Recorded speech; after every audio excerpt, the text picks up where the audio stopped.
Assalamualaikum warahmatullahi wabarakatuh. Salam sejahtera bagi kita semua dan salam budi luhur. Perkenalkan, nama saya Vivi Agus Lestari dengan NIM 1831511157, mahasiswi Fakultas Ekonomi dan Bisnis dengan program studi Manajemen Keuangan. Di sini saya akan menjelaskan tentang mata kuliah Manajemen Strategi yang diampuh oleh Bapak Dr. Muhammad Mabrur Taufik SAG SEMM kelompok L1 untuk memenuhi syarat ujian akhir semester Universitas Budi Luhur Jakarta. Di sini saya ditemani oleh saudara saya. Kemudian saya akan menjelaskan materi kita yang ke-11, yaitu sistem evaluasi dan pengendalian strategi perusahaan, yang mana di dalamnya berisi tentang evaluasi strategi, strategi analisis, dan tahap proses pengendalian strategi. Sebelum kita ke materi yang inti, kita sebaiknya harus mengetahui definisi evaluasi. Pengertian evaluasi. Evaluasi strategi adalah tahap akhir dalam manajemen strategi. Para manajer sangat perlu mengetahui kapan strategi tertentu tidak berfungsi dengan baik. Evaluasi strategi berarti usaha untuk memperoleh informasi ini. Semua strategi dapat dimodifikasi di masa depan karena faktor-faktor eksternal dan internal selalu berubah. 3 macam aktivitas mendasar untuk mengevaluasi strategi. Yang pertama, meninjau faktor-faktor eksternal dan internal yang menjadi dasar strategi yang sekarang. Yang kedua, mengukur prestasi. Yang ketiga, mengambil tindakan korektif. Aktivitas perumusan strategi, implementasi, dan evaluasi terjadi di 3 tingkat hierarki dalam organisasi yang besar: korporasi, divisi atau unit bisnis, strategi, dan fungsional. Perusahaan bisnis multidivisional yang biasanya besar memiliki 3 level strategi: korporasi, bisnis, dan fungsional.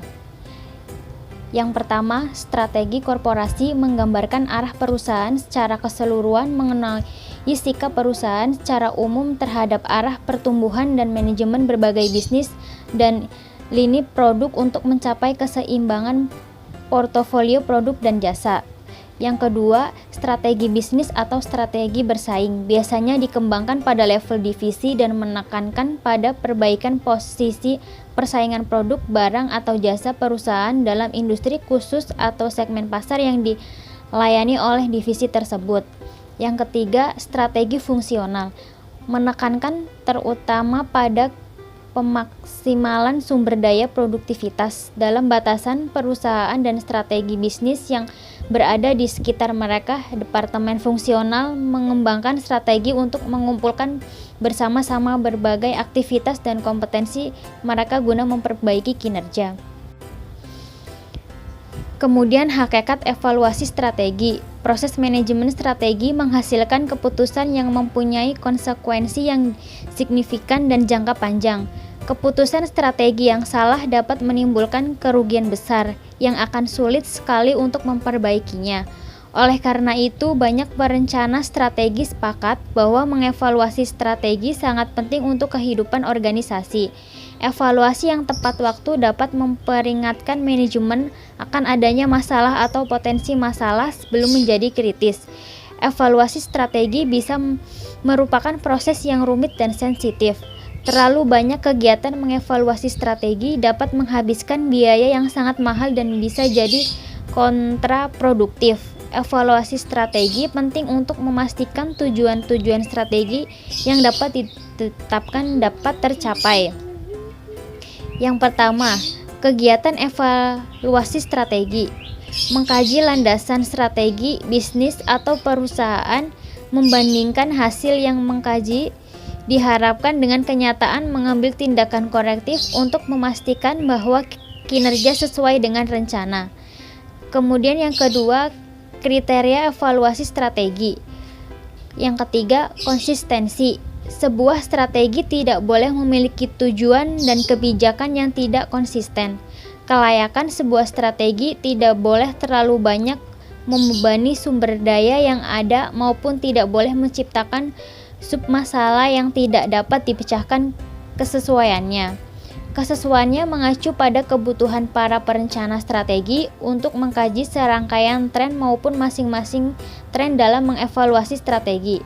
Keunggulan sebuah strategi harus mendorong penciptaan dan atau mempertahankan keunggulan kompetitif di bidang kegiatan tertentu. Yang keempat, alasan perlunya evaluasi strategi. Kemudian yang kelima, proses evaluasi strategi. Evaluasi strategi harus mempertanyakan harapan dan asumsi manajerial, harus memicu tinjauan, sasaran, dan nilai, dan harus merangsang kreativitas dalam menghasilkan alternatif dan memformulasikan kriteria evaluasi. Evaluasi strategi harus dilaksanakan secara berkelanjutan, bukannya di akhir periode waktu tertentu atau hanya setelah terjadi masalah. Kemudian yang keenam, mengkaji ulang landasan strategi, mengembangkan matrik EFE dan EFI yang telah direvisi.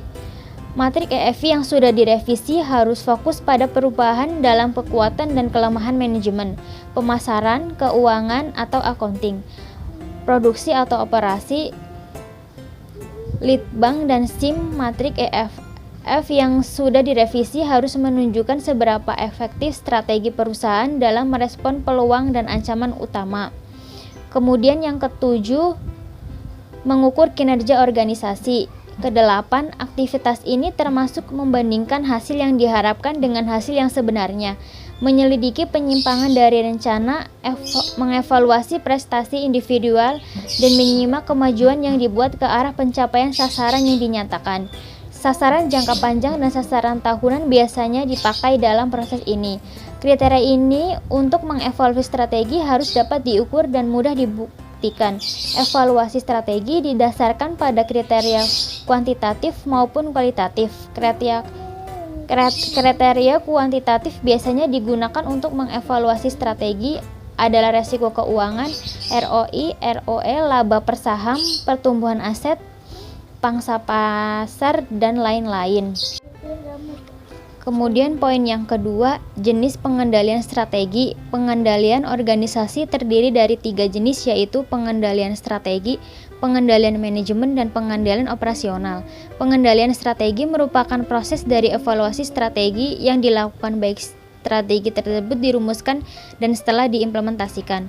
Pengendalian manajemen berfokus pada pencapaian sasaran dari berbagai substrategi bersesuaian dengan strategi utama dan pencapaian sasaran dari rencana jangka menengah. Sedangkan pengendalian operasional berpusat pada kinerja individu dan kelompok yang dibandingkan dengan peran individu dan kelompok yang telah ditentukan oleh rencana organisasi. Masing-masing jenis pengendalian tersebut tidak terpisah dan tidak berbeda secara nyata, serta dalam kenyataan mungkin tidak berbeda satu dengan yang lainnya. Ada 4 jenis dasar pengendalian strategi. Yang pertama, pengendalian premis. Setiap strategi didasari pada perencanaan atas premis tertentu, yaitu asumsi atau prediksi. Proses manajemen dari pemeriksaan secara sistematis dan terus-menerus untuk menentukan apakah pemikiran yang menjadi dasar strategi masih berlaku atau tidak. Perencanaan pemikiran terutama berkaitan dengan faktor lingkungan dan industri. Kemudian yang kedua, pengamatan strategi. Usaha manajemen untuk membantu secara luas berbagai peristiwa di dalam dan lebih sering di luar perusahaan yang mungkin sekali mempengaruhi pelaksanaan strategi di masa depan. Kemudian yang ketiga, pengendalian berupa peringatan khusus. Tindakan-tindakan manajemen yang dilakukan secara teliti dan umumnya sangat cepat untuk memikirkan kembali strategi perusahaan karena sebuah peristiwa mendadak dan tidak diharapkan. Yang keempat, pengendalian atas implementasi.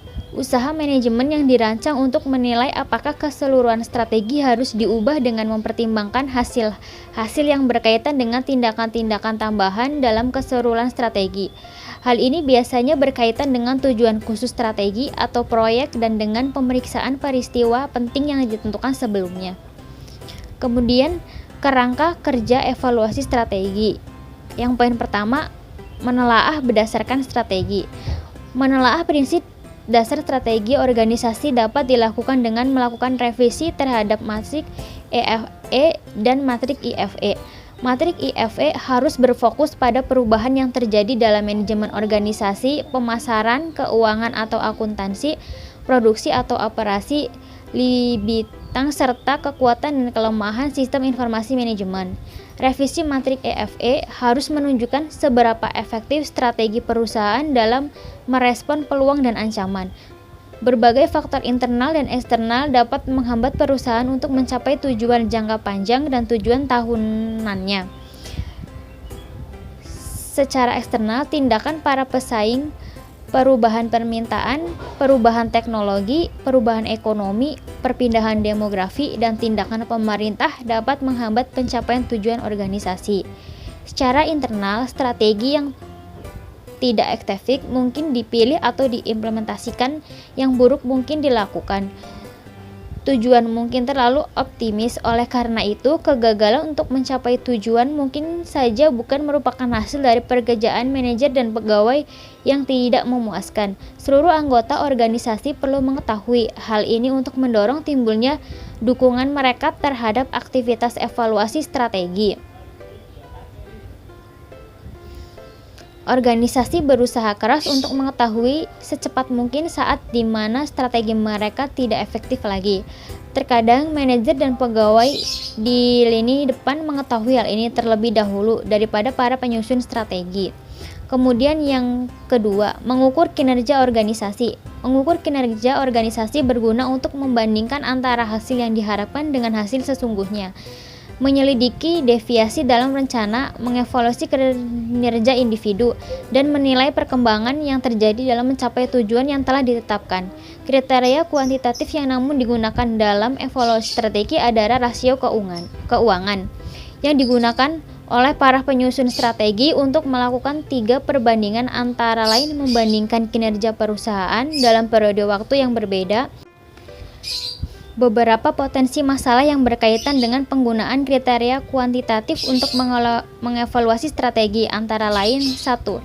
Sebagian besar kriteria kuantitatif lebih mengacu pada tujuan tahunan daripada tujuan jangka panjang. Yang kedua, metode akuntansi yang berbeda bisa menghasilkan hasil yang berbeda dalam berbagai kriteria kuantitatif. Yang ketiga, penilaian secara intuitif hampir selalu dilakukan dalam penjabaran kriteria kuantitatif. Dengan adanya beberapa alasan-alasan tersebut dan alasan lainnya, kriteria kualitatif juga dibutuhkan dalam mengevaluasi strategi. Faktor manusia seperti tingkat ketidakhadiran dan rasio turnover yang tinggi, kualitas dan kuantitas produksi yang rendah, atau tingkat kepuasan karyawan yang rendah merupakan penyebab menurunnya kinerja. Faktor-faktor dalam pemasaran, keuangan atau akuntansi, litbang atau sistem informasi manajemen juga dapat menimbulkan masalah keuangan.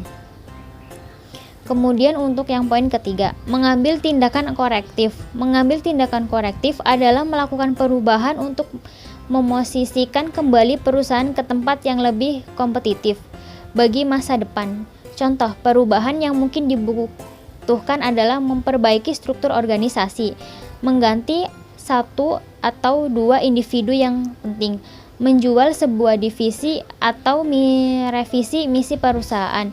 Perubahan lain termasuk membuat atau merevisi tujuan, membuat kebijakan baru, mengeluarkan saham untuk mendapatkan modal, menambah tenaga penjual, mengalokasikan sumber daya secara berbeda, atau membuat insentif kinerja yang baru. Mengambil tindakan korektif tidak berarti bahwa strategi terdahulu akan ditinggalkan sama sekali atau bahkan membuat suatu strategi baru. Sekian dari presentasi saya. Silakan untuk Pia, ada yang ditanyakan? Ada berapa jenis pengendalian strategi? Pengendalian jenis strategi ini ada 4 macam.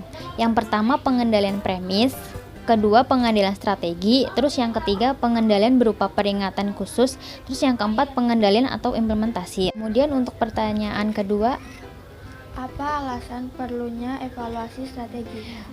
Untuk alasan perlunya evaluasi strategi yaitu semakin kompleksnya masalah lingkungan, semakin sulitnya memprediksi masa organisasi.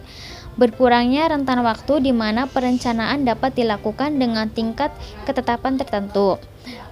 Apakah sudah jelas, Pia? Sekian presentasi dari kami, tanya jawab dari kami. Kurang lebihnya mohon maaf. Wassalamualaikum warahmatullahi wabarakatuh.